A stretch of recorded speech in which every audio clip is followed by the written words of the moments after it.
who, at the end of last year, Christmas Eve, she got one of these bounties on her head, 1 million Hong Kong dollars. That's about 130,000 US.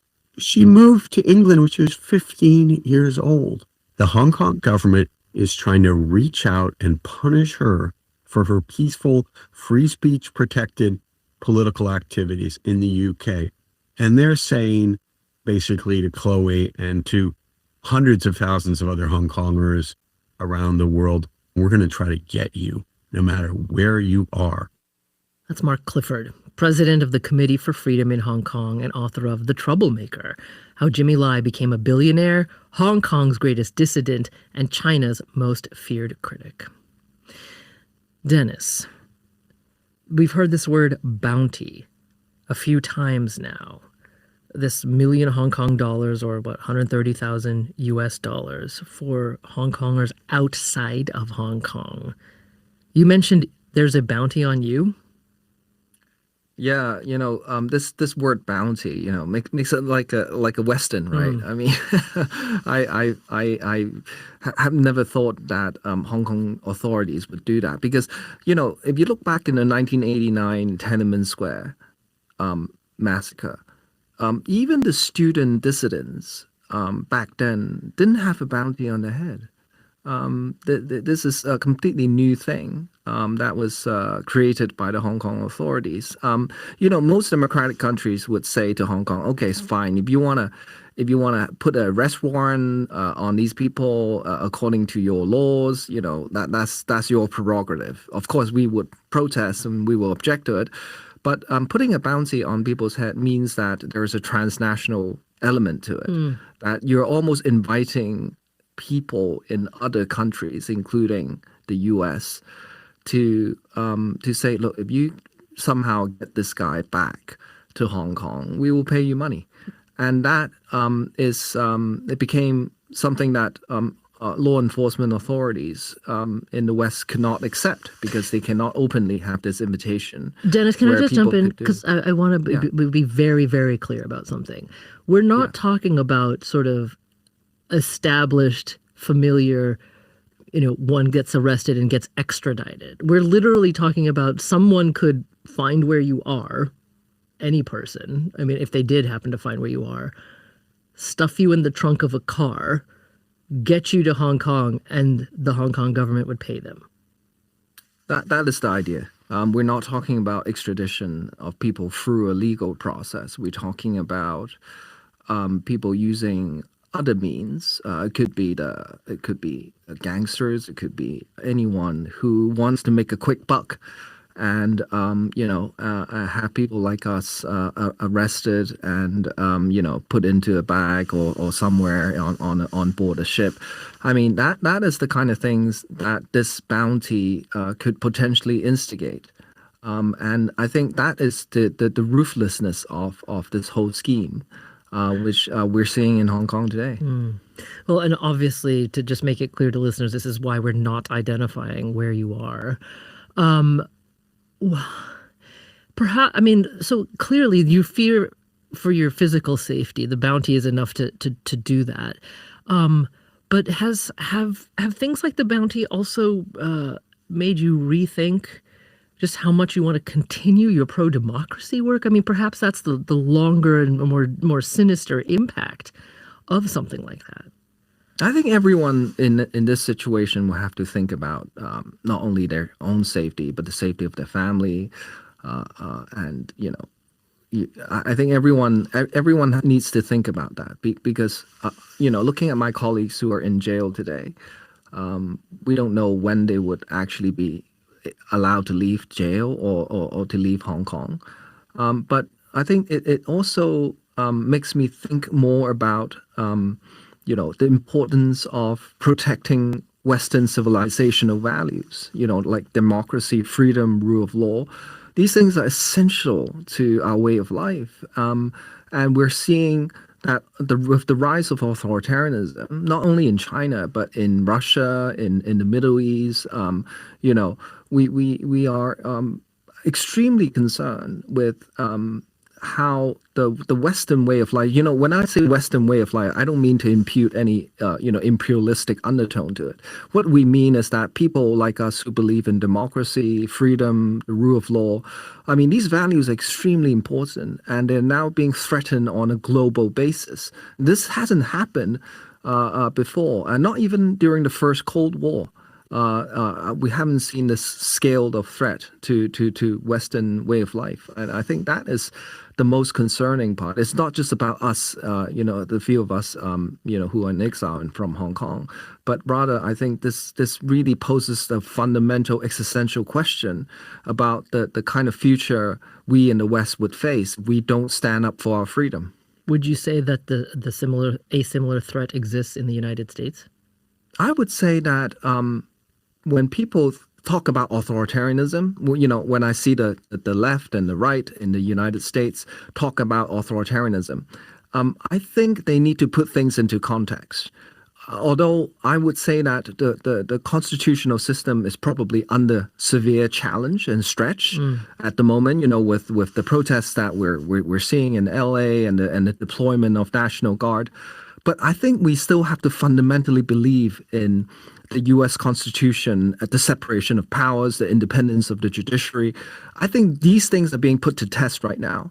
And the one lesson that I've learned from my Hong Kong experience is that the price of freedom is constant vigilance. And that is so true, no matter whether you're on the left or the right, that you need to go back to the system and protect the system and the institution and believe that those institutions would, at the end, defend the freedom of the people. I think, I speak to people, my friends on the left, on the right in the United States, and I see there's actually a lot in common. I know it's hard to believe at this point when I say that, but there's a lot of people do believe in the same things, but they have different interpretation of how it should be applied. But when I kind of look at the U.S. politics from sort of a semi-outsider status, I kind of see there are still a lot of things in common, and the system ought to be protected, and we need to try our very best to do that.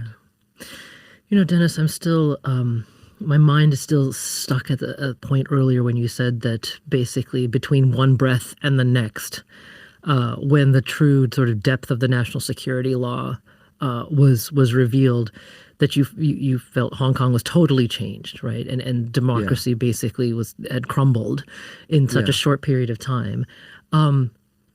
You still have family there, yes? I do. I don't keep in touch with them, and it's really for their protection that a lot of people like us do not contact people in Hong Kong, just to protect people who are there. So you can't even speak with them. I don't. Yes. I mean, it is very difficult situation for a lot of people, and you're right. I think that feeling of law coming down makes me think about historical events like the Nuremberg Law when it was enacted, and the national security law is very much like that. It is a law that was imposed by Beijing 5,000 miles away, and it's just got enacted overnight. And it is an event that one would never forget. The feeling of, as I said, it's like having oxygen sucked out of a place. And if you look at Hong Kong today, although the authorities still try to claim to the international financial center status of Hong Kong and that how business is back to normal, everyone knows it's not business back to normal. Everyone knows that the energy that Hong Kong used to have as an international financial center has been sucked out. A lot of businesses have left, a lot of people have left, and people no longer have that kind of confidence about Hong Kong. One of the great things about Hong Kong is you have people like Jimmy Lai, you have people like Li Ka-shing, you have people who are very successful, make a lot of money, but also, are free, are left alone by the authorities. And nowadays, you even have people, the pro-Beijing press, threatening to go after Li Ka-shing because he wanted to sell his ports around the world to BlackRock, which is worth $2.2 billion US dollars. And that deal is still up in the air right now. And it shows you that the NSL, the national security law, is not only affecting political life or civil society, it's now actually interfering into commercial life of companies. And that really, I think, is the crossing of another red line. It is that, people thought, oh, the NSL is really going after people like Jimmy or myself. But now it is interfering into commercial transactions, which they say touches on national security. When Li Ka-shing is basically selling his ports around the world, that is not even in China. Right. That is, he's being accused of having breached the national security law. So that really shows you how far things have gone. Wow. Well, Dennis Kwok, former Hong Kong pro-democracy lawmaker, he has been in exile from Hong Kong since 2020 and currently advises democratic governments, think tanks, and companies on geopolitical risks and policies related to China and Asia Pacific. Dennis, thank you so much for speaking with us today. Thank you. It's my honor. I'm Meghna Chakrabarty. This is On Point.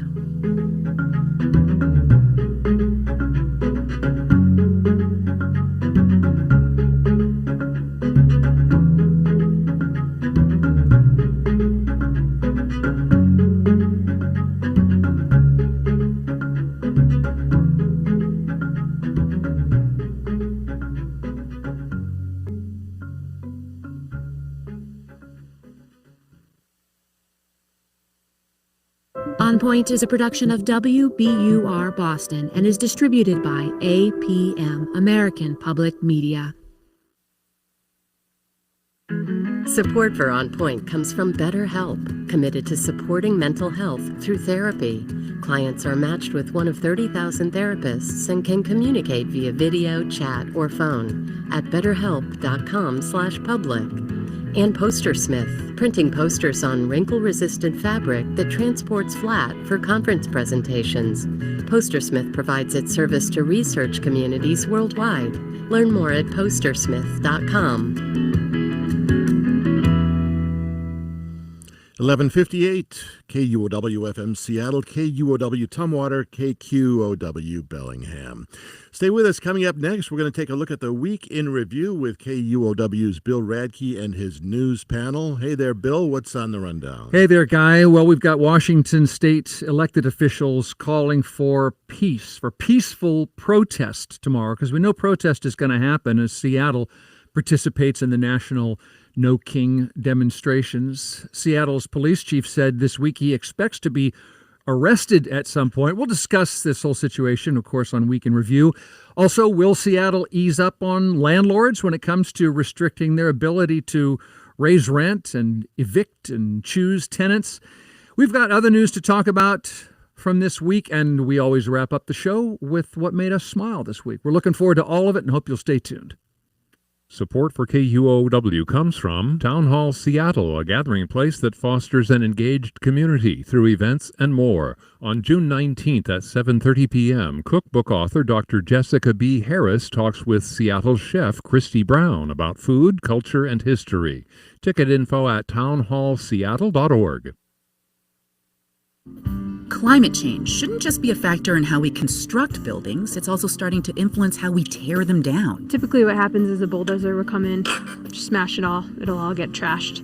But deconstruction, we try to salvage and recycle as much as possible. I'm Elsa Chang, how taking apart a building piece by piece helps reduce planet warming pollution, on the next All Things Considered from NPR News. That's this afternoon starting at 3.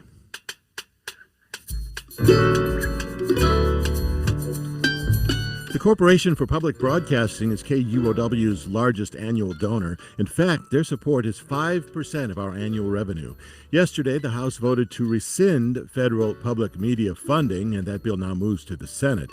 The most important way you can protect local public media organizations is to become a monthly member or upgrade your existing donation. Knowing we have your steadfast support will make us more resilient against these threats. You're very important to us, and you can give now at kuow.org, and thanks for your support. 55 degrees at 12:01. Now this news. Live from NPR News, I'm Lakshmi Singh. Sirens in Tel Aviv, warning system blaring across the Israeli city, captured by the Associated Press. Israel is reporting more airstrikes from Iran. The military says the defense system called Iron Dome's been intercepting most of the missiles, but it appears one or two have slipped through the defense and landed in downtown Tel Aviv. No details yet on any casualties. Israel launched strikes a day after UN nuclear inspectors determined that Iran was not in compliance with a non-proliferation agreement. Iran retaliated.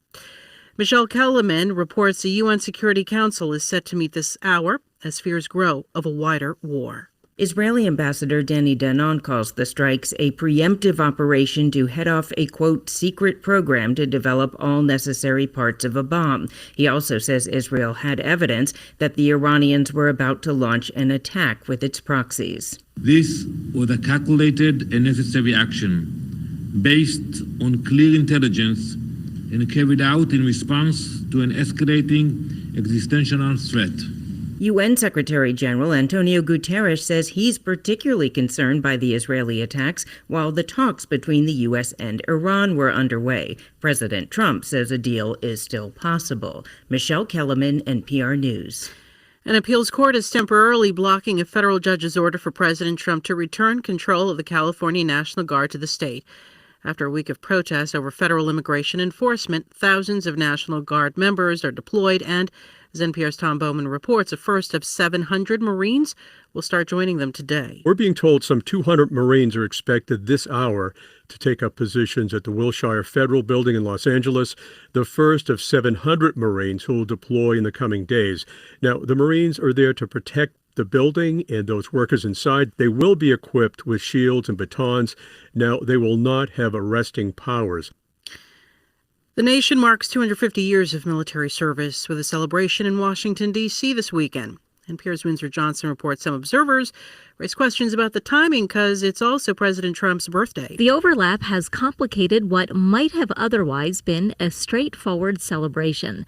Yvonne Chu is a professor at the Naval War College. She says the bigger issue isn't just the event itself, it's the timing, the tone, and the potential for mixed messaging. There are lots of questions about the ultimate motivations behind doing this, the manner in which it's done, whether whether it might backfire in certain ways or have these unintended effects that would cut away at that underlying message. Supporters argue that it's simply a convenient time to spotlight the nation's armed forces. It's NPR.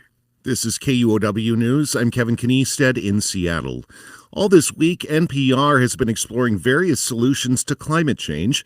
Here in Washington, it's hard to know how well our solutions are working. The state takes up to 4 years to disclose its climate-damaging pollution. Democrats and Republicans disagree over how to get faster results. KUOW's John Ryan reports. Washington's latest numbers on its carbon emissions are 4 years old. Matt Banky is a Republican state senator. My bill actually just tried to speed it up to say, let's do this annually and let's get more current, accurate data so we can make better decisions. The Democrat-controlled legislature passed Banky's bill to require speedier disclosures of carbon emissions, but not before pushing its requirement for annual reporting down the road 5 years. Democrats say the delay will save money as the state faces severe budget pressures. Major polluters, including Amazon and Microsoft, publicly report their emissions within months. John Ryan, KUOW News. There's some good news for ferry riders as the busy summer travel season is getting underway. For too long, commuters traveling to and from Bremerton have had to wait 2.5 hours between boats every day. The good news is, starting on Sunday, not anymore. Governor Bob Ferguson announced yesterday 2-boat service will be restored to the Seattle-Bremerton run this Sunday. That will cut wait times for riders by an hour. Meanwhile, a 3rd boat will be added to the Triangle route between West Seattle, Vashon Island, and Southworth. And the MV Wenatchee, that's been undergoing a hybrid electric conversion since 2023, will be back in service next month. Once that happens, Governor Ferguson says Washington State's ferries will be back up to full service for the first time since 2019. Some clouds early, then they'll start clearing by this afternoon. Highs near 66 degrees. Mostly cloudy overnight tonight with lows around 50. Tomorrow, cloudy through mid-morning, then some clearing. Highs near 70. This is KUOW. Support for NPR comes from NPR stations. Other contributors include Capital One with the Capital One Saver Card. What's in your wallet? Terms apply. Details at CapitalOne.com. And the John D. and Catherine T. MacArthur Foundation at macfound.org. Welcome to Friday. Hey there. Welcome to KUOW's Week in Review. I'm Bill Radke. I'm waving at you if you're joining us on YouTube where we live stream the show, and you can see others sitting here with me. Seattle Times City Hall reporter David Kroman. Hey, David. Hello. Good to have you back on again. Good to be here. Writer, editor Sarah Anne Lloyd. Welcome back, Sarah. Hey, thanks. Happy to be here. Washington Policy Center communications director David Boze. Welcome back. Great to be here, Bill.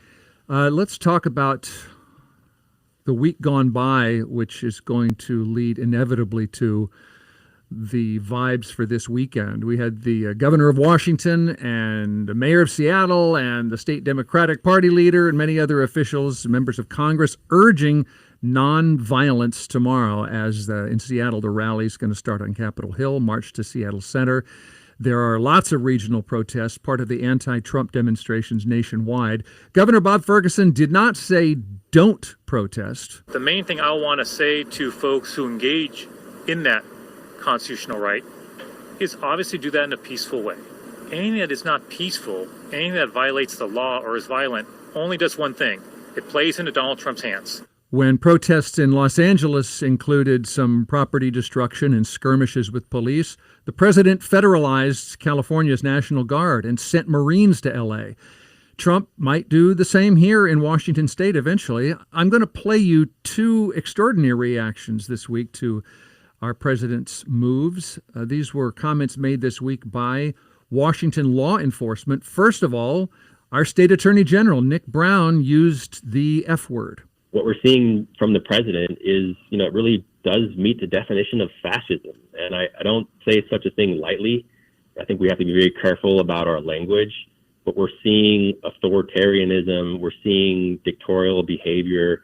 We're seeing that to suppress what the president believes is the opposition. And we're seeing a disregard for the rule of law, all of which are characteristics of a fascist government. Sarah, do you want our state's highest law enforcement official calling our president a fascist?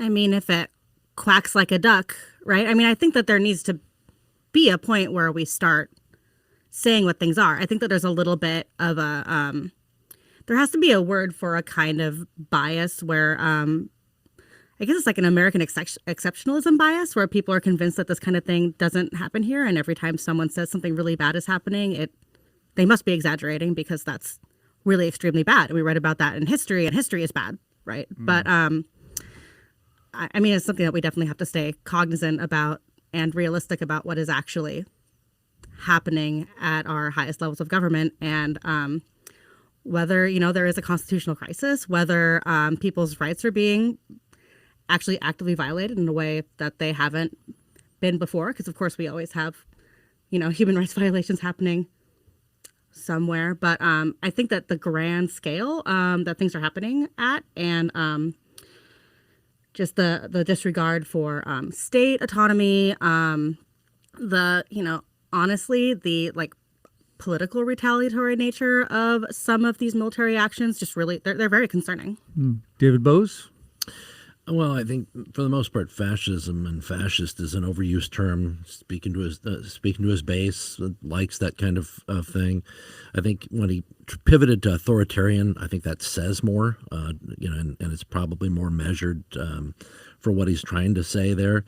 When Biden wanted to ignore the courts on student loans and forgive debt regardless, he wasn't going to listen to the courts and so forth. People weren't freaking out about somebody ignoring the law. They did revise that order, though. Yeah, by the administration. Ultimately. But these other things will go through the courts, and people are going to figure out what's allowed and what's not.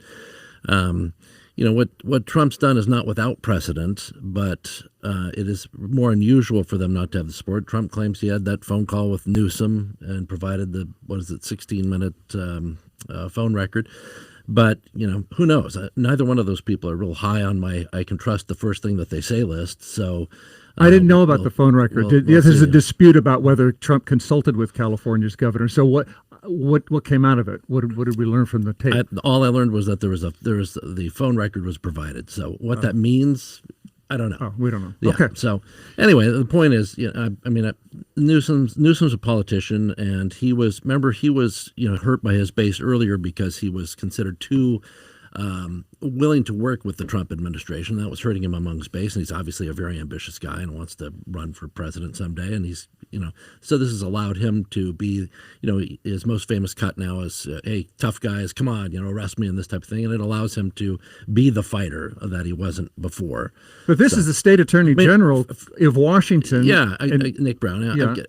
My first reaction to all these politicians saying, we need peace, peaceful protest. My first thought was, has there ever in the history of protests been somebody who was going to be violent say to themselves, after hearing these politicians tell me that I need to be peaceful, I think I'll be peaceful. I thought it was more Governor Ferguson's comment was more direct to the base. For those who are angry about Trump, if you get violent, you are, I forget what his exact words were, but don't play into Trump's his hands. Yeah. Right. And I think that's very true. If there's more violence on the streets, that will make Trump's actions much more popular among the general public, not among the base that's angry anyway, but certainly among the general public that doesn't like rioting and burning things and looting and things like that. David Kroman, what was your reaction?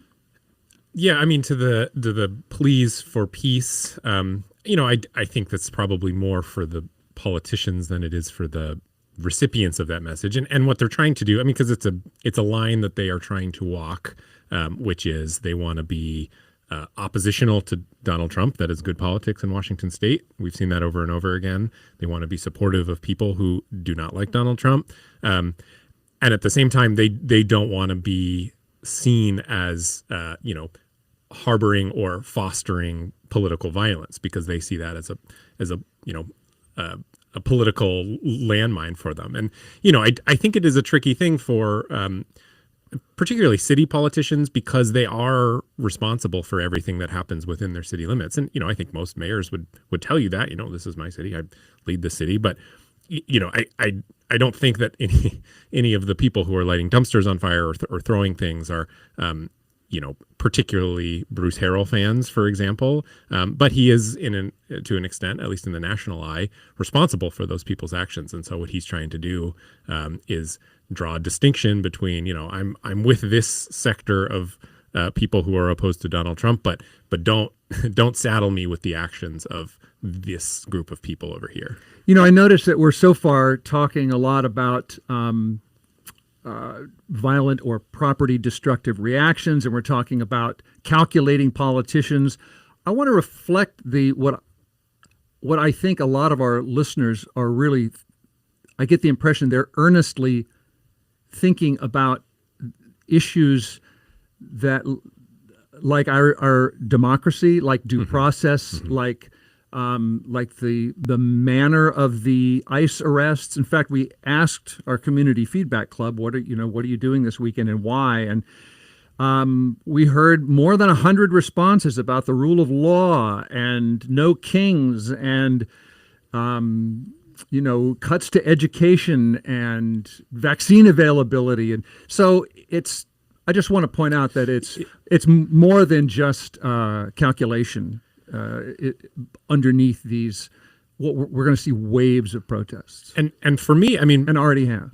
To that point, what has really stood out to me over the last week is how little the official representatives of Washington State and Seattle know about what's happening in their own state. And that has really stood out to me because we get reports that, there was a news report saying immigration was going to send this, special response team to Seattle to carry out immigration raids.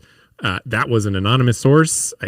It's hard to know if it's true or not, but I talked to the mayor this week, and colleagues at the paper talked to Congresswoman Pramila Jayapal, and they don't know if that's actually happening or not, and they have not been given any heads up. And so I think that is the kind of particularly unsettling thing is, regardless of how you feel about the merits of these raids, the fact that the people who run these places don't know when or where or even if they're happening, I think that speaks to the sort of general unease that this brings to a place like Seattle and Washington. Might speak to the distrust between, it's one thing to, if they did inform, what gets better and what gets worse, right? I mean, it's one of those things where I'm sure both sides have very, very little trust with each other. The thing that strikes me about all the protests is Seattle voted for what, like 90% against Trump, and I think the other 10% either didn't vote or, maybe there's a handful of Trump voters there. But in a lot of these major protest places, they're I guess they're either talking to the cameras or they're just talking to people who already agree with them. It's weird for me. I'm super introverted, so if you see me at a protest, it's because I've forced myself to go, and I've been in parades for people and stuff, but it's not my cup of tea at all. So it's hard for me to get into that mindset, other than I am a firm believer in, if you oppose something, try to find something instructive to do or say about it. And I don't see where the protests really do a lot of good. I mean, the risk reward to me is, the risk is a lot of people, even if you're not intended, or 90% of you are not intended to do something bad, there's always, especially in Seattle, we have that history of groups of people going around and doing bad things and corrupting the whole thing, which costs your city and your resources a lot of money, which is going to impact the people who have nothing to do with any of this stuff. So, for me, I just keep thinking, what is the overall benefit of the protest itself other than emotional venting? Sarah, do you see benefit? I see benefit. I mean, I think that we've seen large protest movements and large marches get stuff done, like the civil rights movement and queer rights and that kind of thing. We've seen, and there's always a balance between, the political end of it and the protest end of it. So you need both policy and you need loud, visible unrest. I think that also some of the protests have accomplished very specific short-term goals, like protesters in Seattle and Spokane both managed to block off exits to prevent ICE vehicles from leaving. And so what effect do you think that? Do you think people are not going to be sent out of the country who would have been? I think that they're still going to find a way, but I think that that's a very clearly and acutely disruptive thing. Right. And that really is getting in the way of business. And I think that part of the reason they did that is because there are people that are trying these constructive things, like going and witnessing immigration hearings so they can film mass people dragging people into elevators. Right.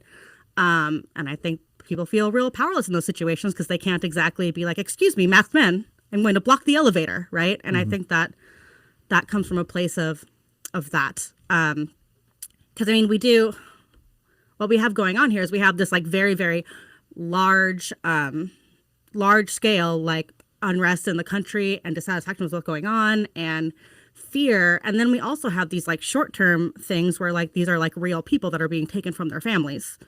Right. So I think that there's the wider policy change, but then there's people that are also I think I want to prevent this person from being taken from their family. I want to make sure that this person has legal representation.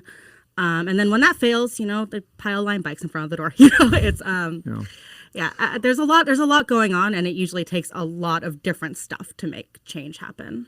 What did you all think of the comments from Seattle's unconfirmed police chief, Sean Barnes, who said he does not want he started by saying we don't need the National Guard or the military called in to Seattle. If there are protests in Seattle, we can handle it. We have mutual aid, we have operational plans, and as the young folks would say, we're not new to this. We know how to handle this. And I will do everything in my power, I want to be clear, to protect anyone in Seattle from anyone who comes to this city with the intention to hurt them or inhibit their First Amendment rights. And what that means is, at some point, I will probably go to jail and be in prison, because we have an administration that has threatened to jail politicians and indeed has done so. I'm just a simple public servant. That's all I am. That's all I am. I'm just a simple public servant. But I'm going to do the right thing for the people in Seattle, and I would hope that's your expectation of me. What is the police chief saying he expects the National Guard or military to do, and what he would do to get arrested? What did he mean? I think, I mean, because he pointed to the judge in Milwaukee that was arrested for because she had kind of helped an undocumented person go out the back door of her courtroom, and so there was an arrest. So what I heard in there was an implication, his emphasis on every resident in Seattle. What I heard there was the implication that if there are people living here who are undocumented and may be the target of an immigration raid, he would do what it takes to protect those people. He didn't say that explicitly, but so far those have been the scenarios where the possibility of arrest of a public official have come up when they are seen by the federal administration to be actively getting in the way of immigration, and I think that was his implication there.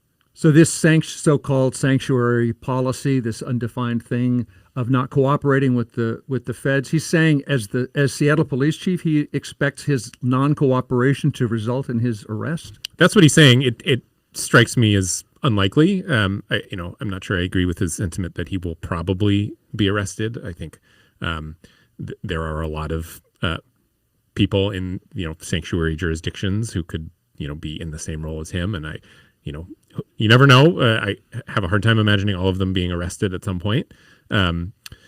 But this is the police chief of the city of Seattle. He serves at the pleasure of the mayor, who is overseeing what is, for all intents and purposes, a sanctuary city. And so if he is not willing to say that, he probably doesn't have a job as the police chief of the city of Seattle.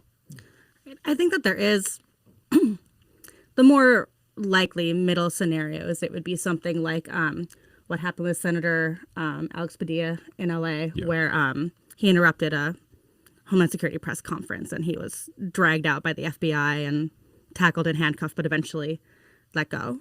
I think that we're going to be seeing more stuff like that for sure. And I think it's something that people need to be prepared for. But I think that you're right that the chances of him going to prison seem low. I mean, if you interrupt something and you're not supposed to do that, you should be. If somebody was doing it at his own press conference, somebody would have been dragged out, and then the same thing would happen, and they'd be let go. I saw you would have expected a senator. If the senator was having a U.S. senator comes in, and if they're disrupting something, I've been to a lot of press conferences with a lot of hecklers, and I've never seen anybody cuffed. Well, live and learn. We'll see more of it, I'm sure. Identifying himself, by the way, even though the secretary said he didn't identify himself, he did. Well, one way or the other. The comment from the chief of police of Seattle, I viewed it with more. I mean, there was a lot of it that he said that I really liked. Like, I'm here for all of Seattle. I'm here for everybody. I think that's the appropriate response for law enforcement. The implication of being arrested, you're going to be arrested if you interfere with the actions of federal law enforcement, just like you'd be arrested if you interfered with local law enforcement and others. I also am very skeptical of the probability of that happening. It's kind of like Gavin Newsom saying, come and arrest me, come and arrest me. It's so unlikely. It's just like, it's performative. It's just performative for your own base. And in this case, he was under a little bit of criticism because of the recent protests from the Christian group over there on I forget the name of the park, Cal Anderson Park, and so now this is kind of his chance to say, hey, look, I'm on your side. I've got this going for me. Let me ask you all about that. And by the way, Seattle and other law enforcement areas, they don't really have a great track record when it comes to big riots and protests and other things. We've had a lot of issues, so I hope he's right that they're ready to detail with anything that comes forward. Most things happen without too big of an incident. I hope that happens in this case too. Yeah, that's what I wanted to ask you. He said if there are protests in Seattle, we can handle it. The head of the Police Officers Guild, after that Mayday USA protest, said we cannot handle it. He said we don't have the staffing. He also said the city doesn't let us use all the weapons that we need, which they let them use blast balls and pepper spray and tear gas. So I don't know what the SPOG president meant by that besides guns. I think that there is a long-term adversarial relationship between city administration and SPOG. And I think that's part of what's going on here. But and SPD administration and SPOG. Yeah, totally. They can use quote, less lethal weapons. There's just more process now that they have to go through to do so. I think the timing of all this is very interesting. The Seattle Police Department is still under a consent decree, as it has been since 2012, and it was right on the verge of getting out from underneath it. And then 2020 happened, and the judge said, I don't think the SPD handled this particularly well. We're going to keep this thing around a little longer. We are once again, many expect, months away from being done with the consent decree, and it would be kind of a interesting turn of events if yet again a summer of protests derailed that. Well, the latest in California is that a federal judge ruled that the president has to return command of the California National Guard to California, and he had to do it today, but then an appeals court delayed that until at least Tuesday when they hear arguments. So we're waiting to see how that plays out while everything that happens this weekend politically, goes there's on. an interesting dynamic there, too, which is that if you're a politician in California, it's great for you to blame Trump for taking it, right? But then if you do get it back and things go poorly, right, that's a big problem for you, right? Yeah. So I mean, I'm speaking obviously not from the legal point of view, but just political point of view there. Yeah. And we, as I said, we asked some listeners what they're doing this weekend. Chris said, we got so many responses, but a couple of them. But Chris said, I'm planning to attend the No King protest in Bellingham. I have trepidation, though. Part of my country can be very MAGA. I don't want to be part of any conflicts that may arise. On top of that, being a disabled gay man, my fear of any government reprisal is more scary. And Nathan said, our area has a considerable population of militant, right-wing, xenophobic, white supremacist, and Christian nationalist individuals and groups. I worry that some of these bigots might try something like that in Seattle this weekend during the demonstrations. Secondly, I worry that local law enforcement's liable to view the demonstrations this weekend as riots and only riots and react to them negatively, perhaps even violently. Well, the last several problem areas in Seattle haven't really required a lot of the right-wing Christian militant whatever groups he's identifying there. I mean, a lot of these groups have managed to do their own damage, whether it's the CHOP zone or WTO protests, or go back through the list of them. Is there any better way to handle those confrontations? Like, could there be? I heard the Burner podcast. They said, well, why don't we use barriers instead of? Because I was not at these at the Cal Anderson Mayday USA thing. I watched video, and you have these officers who seem to feel angry and threatened, and they keep pushing people back, and I saw. Again, you never know. I didn't see what happened before the throwdown, but I did see police handcuffing people on the ground and not kneeling on them. But I also saw police throwing people to the ground. It escalated, and police got to roughing people up, and we can all decide whether they deserved it or not. But is there any way? I think you said like police are in a no-win situation. So is that's it? This is what we can expect, or is there any way? So the Burner suggestion was they were saying, at the UW, it just used gates. If the issue is we want to separate this group from that group, better to just have a barrier than both sides angry, saying stay back, and pushing each other. They do that at the Capitol and at. I think there's a whole separate conversation about how prepared the city was for the Christian rally. I think the indication is not very. I think they underestimated what that would be. So I think that's kind of what we're seeing with the police, because then on Tuesday, a couple days later, at a much more planned out and advertised rally at City Hall, there were barriers separating the two, and the confrontations were calmer. It worked. Right. I mean, I think that there was a lot to be said about the lack of planning for the site of that, and it seems like there was a lack of a lot of critical analysis about what that was set out to do in planning that as well. It wasn't just a prayer rally. It was something that was deliberately going out to try to provoke people, right? And then maybe if that had been better communicated, that's reading into their intention, which we all do, but I don't know where that gets you, deciding that somebody else is being provocative. Therefore, I mean, they've said it. Yeah. but I'm saying if someone else being provocative, it can't force me into something. We're really in trouble if the provocative person is the reason for my actions. Right. It just seems like maybe something like the barriers would have been a good call there from the beginning, if they knew that people were going out there to try to just like get a rise out of people by saying some really ugly things. You know? See, I agree with you on the barrier, and regardless of the intentions of the others or whoever's opposed to them. I mean, free speech only works if you respect the people that you disagree with, right? If we're only respectful and we guarantee the rights of the people and we're not throwing things at people that we agree with, we're not really all that in favor of free speech. We're just in favor of speech that we agree with. So, but having that just based on Seattle's own history, recent modern history of confrontations between groups, it just makes sense to have a basic barrier there. So that was just a really poorly mishandled, and the city had a hand in choosing the location too, which was, again, kind of ridiculous. So, and it's not like we haven't seen this tactic before, right? Like everyone in this room at least was alive for Westboro Baptist Church, right? It's like, well, there goes lawsuits, right? I mean, they go and they sue everybody afterward. And there's other goals that other people have, camera goals or message goals, and really, people should be able to protest. A gay group should be able to protest in the heart of Republic, Washington, or wherever you can find the most conservative group of people in Washington.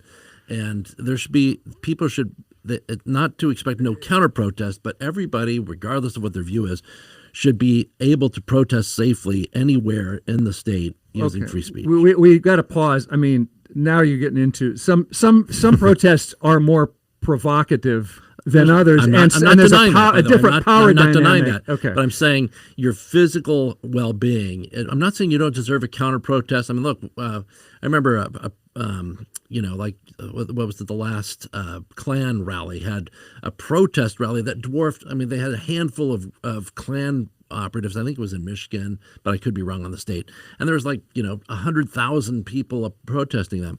It was well deserved. But there wasn't violence towards somebody else. They were like, speak all you want, but look how small you are. Look how pathetic you are. So. I got to pause there. We'll see what happens tomorrow and on from there. There's whether you want to be there or avoid it. Seattle, it's a Cal Anderson Park rally at noon down to the Seattle Center. But there are regional. There's listeners told us about Issaquah this and Bellingham that, and we'll talk about it next week. We need to take a break and come back with more news of the week on Week in Review.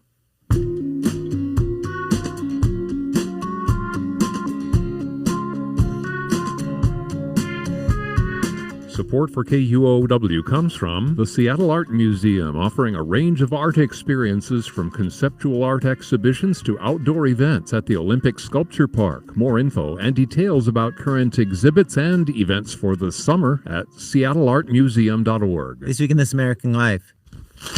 After decades of not knowing if his father really was his father, a man in his 50s gets the answer. And he runs a tape recorder as he does it. Whoa, this is scary. It says, we've now concluded paternity testing. Oh, I almost can't read this. This is really weird. I'm getting very scared about this. We've now concluded... You're in your 50s, your dad's long dead. Why it even matters if he was your dad. This week. This American Life is 10 o'clock tonight and 11 o'clock tomorrow morning on KUOW. It's 56 degrees at 12:33. KUOW's Week in Review. I'm Bill Radke here with Seattle Times reporter David Kroman, writer-editor Sarah Anne Lloyd, and Washington Policy Center's David Boze. We're live streaming the show on YouTube, and we're discussing this week's news. Life might be about to get harder for some Seattle renters, easier for some Seattle landlords, David Kroman. Seattle's got a lot of rules about when a landlord can raise rent and deny a applicant and evict a tenant. How might the city be about to ease up on those rules, and why? This is a conversation that's been going on for at least a year. There have been conversations in Seattle City Hall for changing the city's current landlord-tenant regulations, a lot of which were put into place by fairly recent councils. This has already gotten a lot of tension, from folks like former councilmember Shama Sawant and some of her backers, who are concerned that this current city council is going to, make it easier for big landlords to, kick out tenants or offer them less rights. The interesting thing is this effort has actually been driven largely by affordable housing providers in Seattle, because it has been a very difficult time for affordable housing providers over the last couple of years, particularly post-pandemic. A lot of reasons for that. We could spend a lot of time talking about that. But one of the things that some of them, not all of them, but a lot of them are saying is, the rules that the city has that restricts our ability to, screen tenants before they come in and then evict the ones that are acting in bad faith. That is making our financial bottom line harder, and is in fact making it harder for us to provide services to the rest of our tenants. I just find that a very interesting wrinkle, that it's not exactly who you would expect to have been pushing for these changes. Yeah, it's not just the greedy private landlords. No, and I think it's quote. I'm using air quotes. Yeah, and I think there's a large debate to be had about whether or not these specific regulations are the root of the challenges for affordable housing providers. I think that is very unsettled, and a lot of disagreement around that. But the reality is they've, particularly the Housing Development Consortium, which is sort of the advocacy group for affordable housing providers, has found a toehold in City Hall around this stuff and a lot of agreement. The complicating factor is the person who was leading the effort, Seattle Councilmember Kathy Moore, is leaving. And so that kind of throws this effort into question. But the council, Councilmember Solomon and the mayor's office is still talking about that they would like to introduce some kind of bill to rewrite the city's landlord-tenant regulations before the end of the year. It'll be a super tight window because they've got a lot more to do, but it's definitely still on the table. By the way, the city is also apparently about to ban a software that reads what the average rents are in different places and recommends how much a landlord should charge. What's wrong with software like that? Yeah, the fights over this, they call it algorithmic rent, or wait, what is it? Algorithmic rent fixing or something like that. I imagine that the landlords who participate in this would dispute that term. Mm-hmm. But these softwares basically scrape private data that the public does not have access to around rental prices, and then spits out recommendation to landlords about, here's what we think you could charge for rent in your building. The allegation is that if you were, it's an algorithm, but if you were to imagine landlords getting together in a room, smoking cigars or whatever and doing this, you would see that as sort of a shady price fixing operation. And so that's the legal argument that has been made, and the political argument that has been made. Landlord groups, of course, hotly dispute this, but Seattle now has taken the step of banning the use of these, which is from a political perspective, I find a very interesting kind of political Venn diagram, because it has, progressive groups have been pushing for this kind of ban for a while, but it's also appealing to folks who maybe are a little wary of adding more density in the city of Seattle, because they see it as a step that can be taken that looks like they're, making a move toward easing the burden that rent is putting on people who live in Seattle, without actually taking head on some of the issues around housing supply. Seems to me that banning the technology is not going to work long term. I mean, the information isn't collusion there, and if they're saying that private information is collusion, but apparently it's not very private. But they're getting the information. And what if it was? Let's say you use the same program to find out how much people were making in your basic job, and you're worried that you're not being paid enough, and then you find out, oh well, people in my job are making X, whereas I was only making Y. I would assume Seattle wouldn't be saying that's wrong in some way. So that's true. Companies will say that's proprietary information. But this just seems to me like it's a new twist on data. There's lots of other things they need to tackle to get rents down. And I mean, like the Building Industry Association of Washington estimates that the median home, the impact of state and local regulation on a median home is like $144,000, just before anything is even put to ground or a single nail is made. There's all kinds of things that are impacting, zoning regulations and other things that are happening. I wanted to add, we were looking at an accessory dwelling unit on our house. It's just prohibitively expensive. I mean, it's just really, and it's hard to get approval for things, even if you're increasing density on your own lot. So there's just all kinds of things that need to happen if we want prices to go down. I think this is just virtue signaling and what is it, Luddite behavior. Yeah, I mean, there are a couple of things that the city has done in permit fast track. Like, for example, in the ADU piece, if you're in the Seattle city limits, there are some fast track designs that go through permitting faster. One of my neighbors built one. Worked out pretty good. But obviously that's not accessible to everyone. A lot of ADUs are being built in my neighborhood, but a lot of them are being built by investors rather than, people building them in their own backyards. I think that the difference between something like pay scale and something like real page is the power dynamic there. I mean, it's hard to legislate a power dynamic right? But I think the difference between someone being like, I need to know how much to get paid at my job, and someone being like, I need to know how much to charge you for your shelter is a little bit different. I don't know if I necessarily think that a real page ban will fix anything.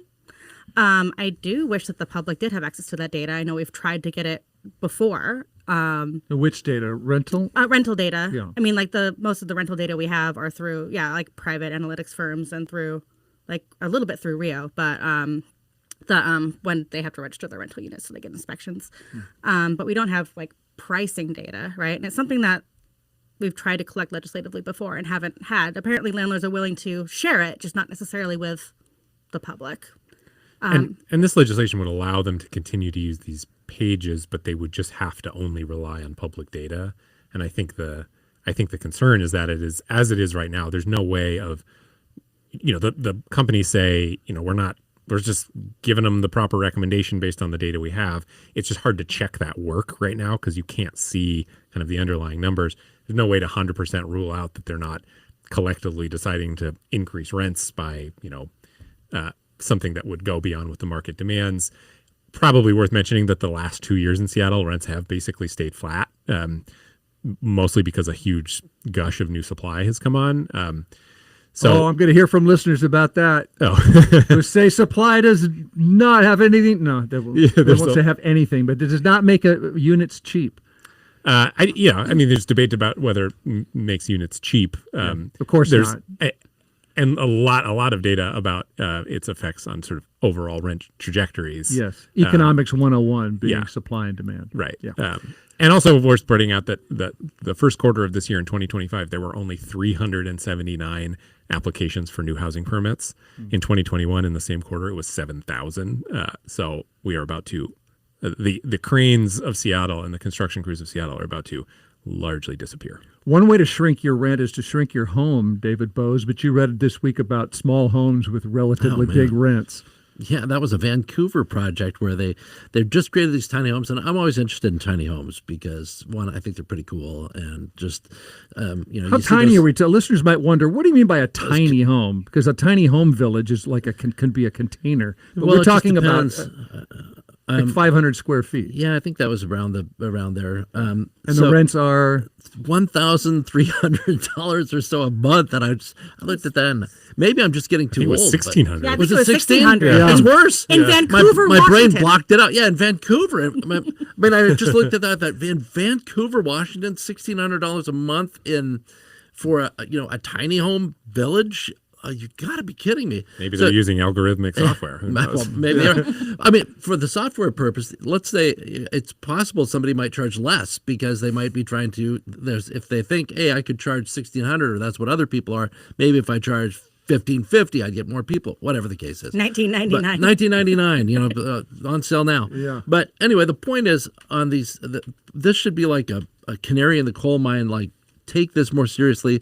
Look at what we're doing to increase the costs of homes and try to eliminate that whenever possible.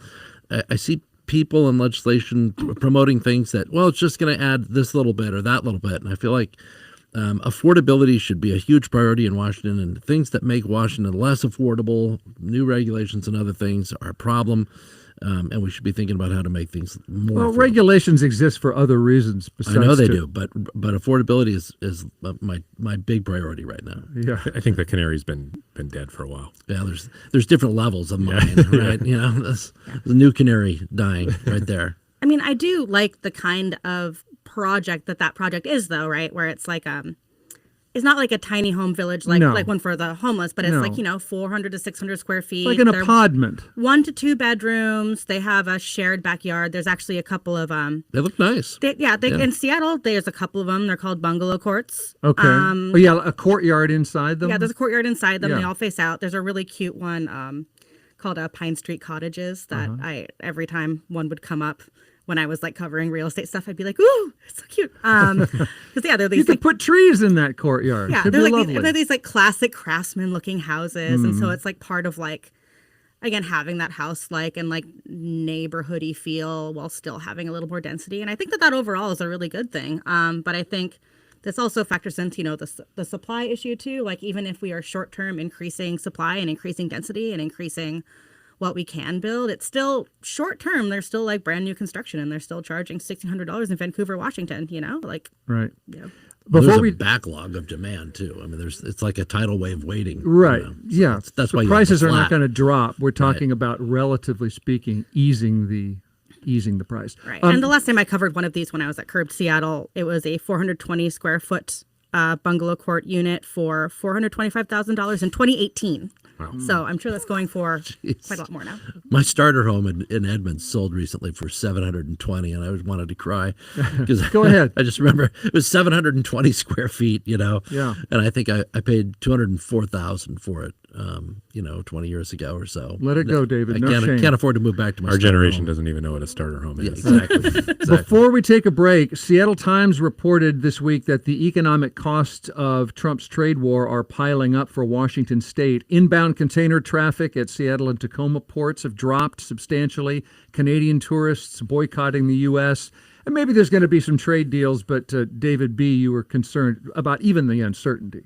Well, I just thought it was interesting that one of the conversations within that piece was about the impact of uncertainty, because that's something that's ignored a lot in policy talk, which is if a policy creates uncertainty for a block of people, whether it's landlords or others, then it can have long-term impacts on the behavior of the individuals who might have invested or might be willing to invest. They're not going to do it if there's uncertainty there. And anyway, so on the ports though, this slowdown shows that we're a trade dependent state. What was it? 1 in 3 jobs, I think, depends on trade in Washington state, and none of that spells great news for us with the ports slowing down. And and I think last time around we increased taxes in the state legislature by record amounts. And when you see that kind of slowdown, at least for me, I look at that and I think you're utilizing you're sucking up all of your ability to increase funds now when it's not a huge problem, when you could be planning ahead. And so I hope that I'm wrong. I hope things turn around. Maybe the New Deal with China will do that. But it is definitely something to watch, I think. Yeah, the lack of money is only a huge problem for the people for whom it's a huge problem. For everybody else, which it's is fine. Increasing number of people. Yeah. And Sarah, you were concerned about the Canadian cars not coming. Canadian ferry passengers not coming. Right. I mean, there's been a long history of, cultural exchange between like BC and Washington, right? I mean, I used to help book shows in Bellingham, and we, had little indie BC bands come in all the time. I know there are a couple of in the indie wrestling scene, there's also a lot of BC, Seattle, cross-pollination. And I know a lot of the Canadian wrestlers aren't coming down. I imagine this is happening with any kind of touring performer. Right? It used to be just not that not that much more complicated than someone in Seattle touring down to Portland, right? Right. And I worry about these cultural exchanges. And then that also, of course, brings in tourism dollars. And I mean, that used to be, especially near the border, right? There is always a joke in Bellingham that the Costco is just all Canadians, right? The 80% of the people shopping at Costco in Bellingham are Canadians. They're not going to Bellingham Costco anymore. I think that's going to have a long-term impact, right? Imagine living at Point Roberts. Right. You're just kind of let's get this Canadian relationship fixed right now. They're about to secede. It seems like with all of the Trump tariff economic stuff, there has been it's just so swirling and sometimes actually ambiguous about what kind of effect it's having so far. The one unambiguous point is Canadian cross traffic. It's just plummeted. It's fallen off a cliff. I don't have the numbers exactly in front of me, but it's 50% declines in people coming in. I think when you watch the Blue Jays, when the Blue Jays were in town with the Mariners, playing the Mariners, that's usually significantly more Blue Jays fans in the baseball stadium than Mariners fans. There were still a lot of them, but it was not the same kind of presence that we used to see. I think that probably has more to do with the talk about 51st state and than it does with tariffs necessarily. For the shipping industry, my context here is just knowing that even before all this, the Port of Seattle was in a kind of precarious place because, it's been very slow for the Port of Seattle to recover from the pandemic as far as shipping volume goes. They have been doing that slowly. But when you look at market share compared to other West Coast ports, that has been pretty steadily dropping since the pandemic. They have Terminal 46 down at the waterfront, which is they're hoping to find a new tenant for that, but it's basically abandoned right now. So the Port of Seattle is, was even before all this sort of had some question marks about what their next steps were going to be, and I think this complicates it a lot for them. That is Seattle Times City Hall reporter David Kroman with the periods and the question marks. And we have Washington Policy Center's David Boze, writer-editor Sarah Anne Lloyd. We're going to be right back after a short break on Week in Review.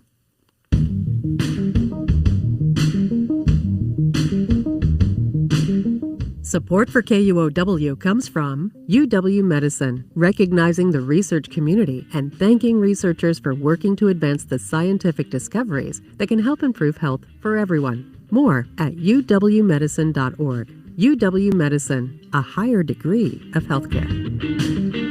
KUOW 1251. Iranian missiles struck Israel today in retaliation for Israel's deadly attacks on nuclear sites and military leaders. We'll get an update on that in the news in 10 minutes. Support for KUOW comes from Eco Design and Maintenance, family-owned and specializing in start-to-finish exterior design using materials and methods that help to reduce environmental impact. From landscapes to hardscaping, outdoor spaces designed to be functional and long-lasting. More at eco-seattle.com. This is KUOW's Week in Review. I'm Bill Radke. Writing down some of the big events of the week, we haven't even mentioned that another Boeing plane went down this week. A 787 Dreamliner crashed in India shortly after takeoff and killed about 300 people, including those on the ground. This is the first Dreamliner that's ever crashed. It was built a dozen years ago, and they were still being made in Everett and not South Carolina. And investigators are trying to figure out what happened. Also this week, heat is getting the blame for a light rail outage on Monday in Redmond. Sound Transit says they think a cable got weakened by temperatures in the high 80s. And as far as I know, they didn't say whether we can expect this every time it gets into the high 80s. Speaking of hot, David Boze, you found out this week that you can't legally rescue a dog from a hot car by breaking the window. Did that surprise you? I was shocked by that, really? Because I saw that in the Spokesman Review where there's a story where that you can't, if you see a dog that was trapped in a vehicle and it was a hot sunny day, you're not supposed you can't rescue the dog, break the window. I mean, my own view is, sometimes you do things and you suffer the consequences for it.